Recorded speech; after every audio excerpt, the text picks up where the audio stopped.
என்னுடைய இடம் இருக்கிறதே அபுக்க சாலிஹீன், நல்லவர்கள் கூட கபரில் வந்து அழுகிறார்கள். முன்னோர்கள், நல்லோர்கள், சலஃபு சாலிஹீன்கள், சஹாபாக்கள் கபரை கண்டு அழுதார்கள். கபரின் காட்சி நல்லவர்களை அளவைத்தது, உலமாக்களை அளவைத்தது. கண்ணியத்துக்குரியவர்களே, ஹஜ்ரத் உஸ்மான் ரலியல்லாஹு அன்ஹு அவர்கள் மண்ணறையை கண்டால் அழுவார்கள். ரசூலுல்லாஹ்விடத்தில் இருப்பீர்கள், நரகத்தை சொல்லுவார்கள், அழமாட்டீர்கள். சுவர்க்கத்தை சொல்லுவார்கள், அழமாட்டீர்கள். மண்ணறைக்கு வந்தால் பார்த்து தேம்பி தாடி நனைகின்ற அளவுக்கு நீங்கள் அழுகின்றீர்களே என்று கேட்கப்பட்ட போது அவர்கள் சொன்னார்கள், இது சாதாரண இடமா? அவ்வளவு மனாசிலில் ஆகிரா, கபருதான் ஆகிரத்துல நாங்க சந்திக்கவிருக்கின்ற பல ஸ்டெப்ஸ்ல முதலாவது ஸ்டெப்ஸ் கபர். இங்க தப்பினா எல்லா இடத்திலையும் தப்புவோம், கபூர்ல மாட்டினா எல்லா இடத்திலையும் மாட்டி நரகம் போய். எனவேதான் ஒவ்வொரு மனிதனும் கபருடைய வாழ்விலே தன்னை பாதுகாத்துக் கொள்ள. ஹாரூன் ரஷீத் அவர்கள் மரண படுக்கையில் இருந்தார்கள். சொன்னார்கள்,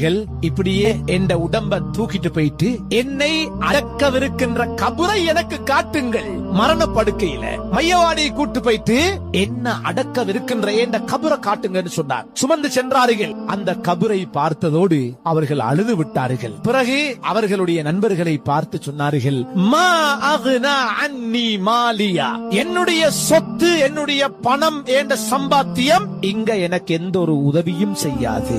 ஹலக அன்னி சுல்தானியா, நான் முஸ்லிம்களுடைய தலைவராக இருக்கின்றேன், ஆனால் அங்க அந்த இடத்துல என்ற அமல் மட்டும்தான் என்னை பாதுகாக்கும் என்று சொல்லிவிட்டு வானத்தின் பக்கம் தலையை உயர்த்தி சொன்னார்கள், இப்பொழுது இருளாக இருக்கிறது, இன்னும் கொஞ்ச நேரத்துல விடிஞ்சிதான் ஆகணும். இது போல நீங்கள் வாழுகின்றீர்கள். ஒரு நாள் இந்த வாழ்க்கை முடிந்து கபருக்கு நீங்கள் ஒவ்வொருவரும் சென்றுதான் ஆக வேண்டும் என்கின்ற தகவலை அவர்கள் உறுதியாக சொன்னார்கள்.